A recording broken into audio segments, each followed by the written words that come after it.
Okay, so I'm here at Coolock talking to Kevin Coyle, getting an update on the rather exciting events that have occurred here since. I wouldn't say exciting, like, but hell never. Yeah. So can you give us just what happened since I was talking to you last? Sunday night, Monday morning, 3:30 it was. 3 of us were in there asleep. Public order unit came in, woke us up. Basically, gave us 30 seconds to grab what we couldn't go. He came in, it was on repeat like 5 or 6 times. Section 8, grab your stuff, leave, grab what you can and leave, grab what you can and leave. And we walked out then, and there was about 200 of them outside. So I was like, what the fuck is going on? But they said, we turned down and says there was 30 seconds to leave or you're getting crushed with the camp. So they basically told us, if you don't leave in the next 30 seconds, we'll be crushed alongside the camp. And that's 3:30 in the morning, is that what you said? 3:30, yeah, Sunday night, Monday morning, This is when this all happened. They came in and ambushed us. And you had no inkling anything like that could happen? None of that, there was no communication. They tried to say that there was communication, there was contact between people down here, there wasn't. Yeah. Not one person that was down here had any contact from anyone. No local council, no TD, none. Yeah. I received an email back about 6 weeks ago, probably 8 weeks ago, off Roger O'Gorman's office stating that work would be, once work would start, IPAS would be out to inspect it and see is it up to scratch basically. But that was it, that was the only bit of communication we had. Didn't hear nothing else, and then that was it, 3:30 Sunday morning. Yeah. Sunday night, Monday morning, bang, bounced the 3 of us up. Yeah. Told to walk down the road. They had this whole road blocked off, all the way down as far as you could see down to the next junction. They had there blocked off, they had police over in that car park, and they had all the way up to the Darndale roundabout blocked off as well. Yeah. So they got a big stretch of road for 3 people. Yeah. In the car park around by Greencastle there as well, they had cars as well. Like, it was a major operation, like, just for 3 people. So then the JCB suffered a mishap. The JC, yeah, suffered a bit of climate change. No, but look, before that a bit of commotion started, and the guard antagonised the people. The people were peaceful. We've been peaceful here for nearly 4 months. Yeah. And then when they came in, started saying that, and they started acting the bollocks there, what did they expect to happen? Did they really think the way they went about this was going to go any other way? Yeah. That's what I said. Things happen, shit happens, it's life. They shouldn't have put the digger in there to start it. Yeah. They knew it, you know, so it's nothing else we can say or do about that. It is what it is, it's happening. So a crowd gathered then after a while? Yeah, fairly big crowd gathered after a while, and that's when they drafted in the riot squad, who literally just didn't give a fuck. Literally men, women, children, no matter what age, what size they are, they're getting bounced. Yeah. A disabled woman just down there behind the bus stop with a walking stick was walking as fast as she could, and because she wasn't walking fast enough, the public order unit sprayed her, or pepper sprayed her. Yeah. Same with an old vulnerable man down there, he was in the 60s, he got beaten to death nearly. Yeah. Child up there is walking home on his own, hands up in the air against the wall like that, ran across the road, smashed him, buried him around. Yeah. They went rogue. Yeah. Oh, just went rogue. Didn't care who was in that way. Yeah. Could have been a newborn child there, they just would have steamrolled way over. Yeah. And some of them were actually PSNI, are they?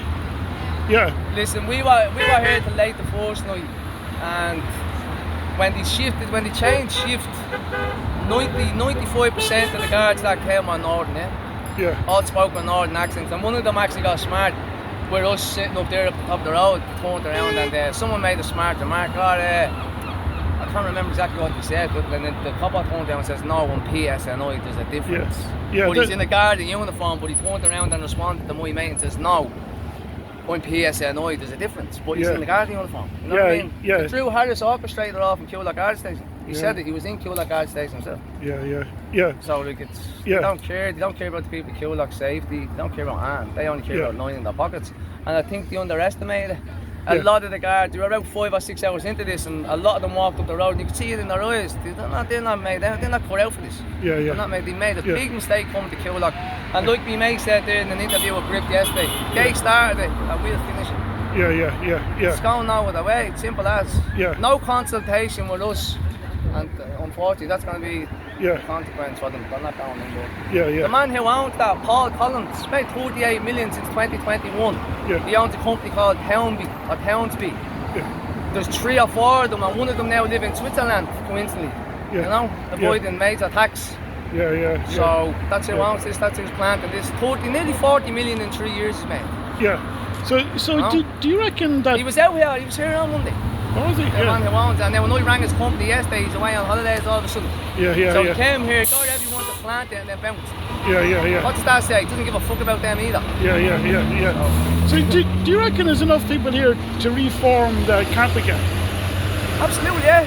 Yeah. 100%. Camp 3.0 is on the way, yeah. Camp 3. All right. Yeah. Look, we always stayed from day one. We're going nowhere. Coolock does things different. Yeah. We're a different breed out here. We're a different breed of animal. We don't Yeah. take shit as much as we might fight and kill and argue with each other. Don't try and throw a load of strange men with mental health issues into the area and try and fuck us all over. As you see, we all will come together. Yeah. We put all our differences aside and stand shoulder to shoulder to protect our community, protect our children. Yeah.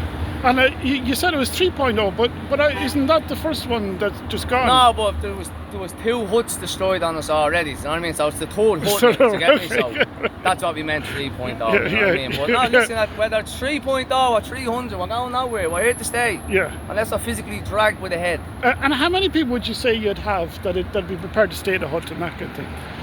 The whole night? Yeah. Tonight, like? Well, yeah, any night. A few. There'd be a good few, yeah. But there'd be a hell of a lot more on standby if needed. Yeah. If a phone call was made, Yeah, you'd see it demobilised like they did the other day, yeah.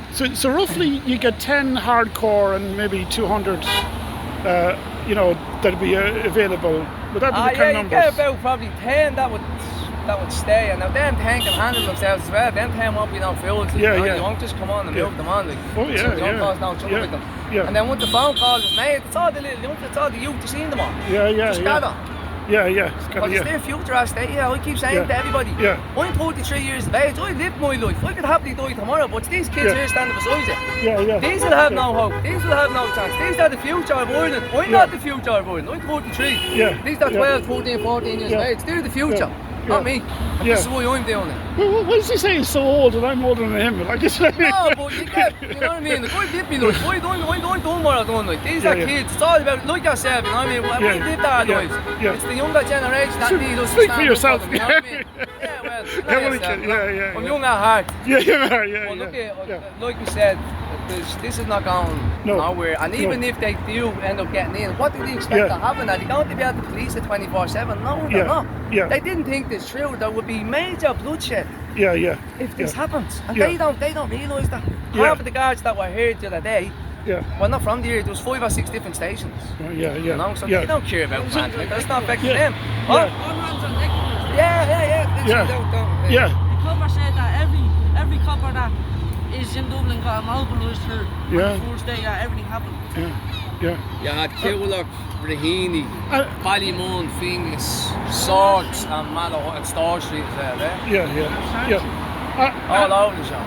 And presumably now that that's been cut off, they're going to use another entrance.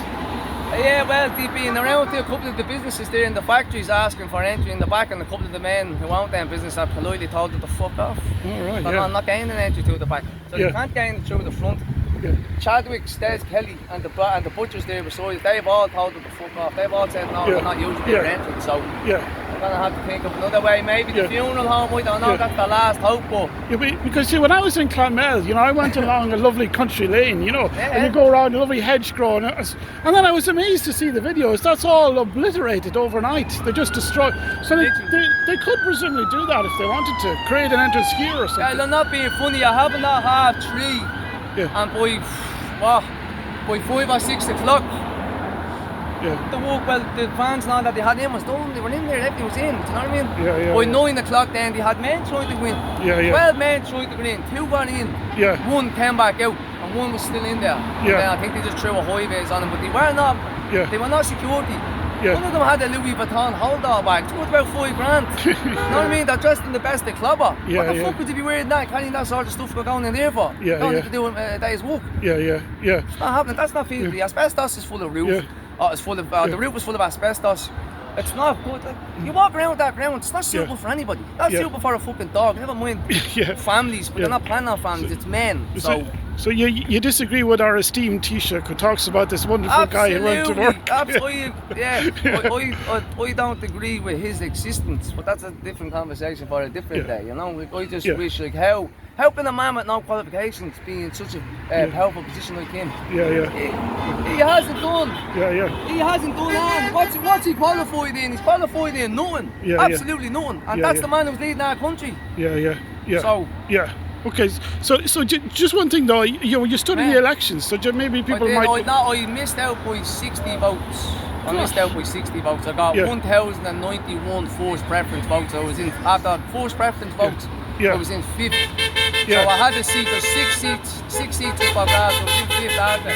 And going into the last round of transfers, I was in 6th. I had the last seat. And a whole lot of the transfers and maybe a little bit of corruption here and there kicked me out of the seat. You know what I mean? They couldn't allow me to get into. They couldn't allow me to become a local councillor. You know what would have caused havoc? Simple as. I'm all for Irish and Irish only and Irish folks, and that's that. Simple as. Nothing else we can do. And like I said, I'm finishing. Like me brother did up there. The guy that turned around and says, they started it. You'll finish. Okay, right. Good evening, Margaret. Thank you very much. Thank you.